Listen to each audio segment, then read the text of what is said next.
আর ধরে বলে নামাজ যখন শেষ হয় আমার নবী ডাক দিয়ে বলে আবু বকর, ও আবু বকর, নামাজরত অবস্থায় তুমি পিছনে চলে আসতো কেন?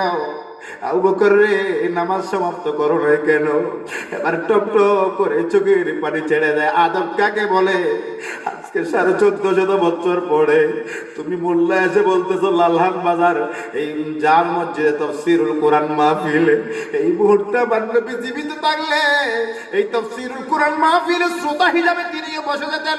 এমন ইমান বিধ্বংসী কথা তুমি কেমনে বলতে পারলা? আবু বকর সিদ্দিক রাদিয়াল্লাহু তাআলা তিনি জগৎবাসীর সামনে কি উপস্থাপন করেছেন, কি দৃষ্টান্ত দিয়েছেন। ওনাকে যখন আমার নবী জিজ্ঞেস করলেন আবু বকর রে, নামাজ সমাপ্ত না করে পিছনে চলে আসতো কেন?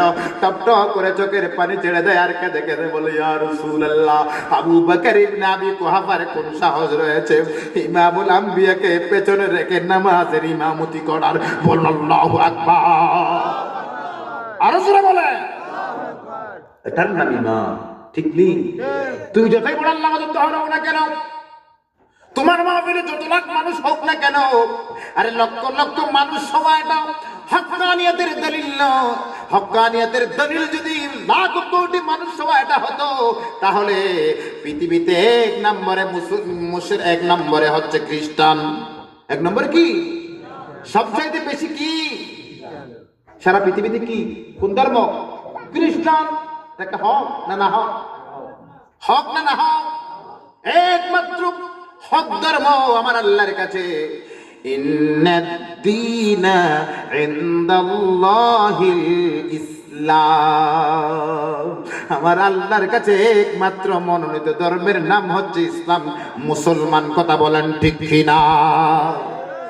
বেশি মানুষ হওয়াটা হক্কানিয়তের দলিল নয়। হক্কানিয়তের দলিল হলো কোরআন এবং সুন্নাহ।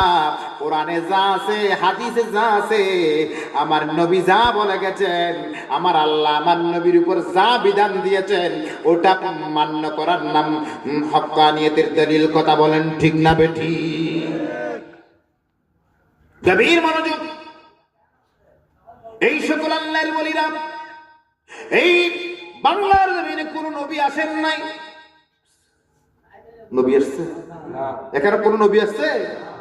বাবা, আমি যদি আপনাদেরকে প্রশ্ন করি, কোথায় আরব, কোথায় বাংলাদেশ, কোথায় চট্টগ্রামের এই বাসকালীন খাতুরিয়া ইউনিয়নের শামচৌধুরীর বাড়ি, এই কাতুরিয়া এলাকার মানুষ আপনারা, মাথায় আপনাদের টুপি,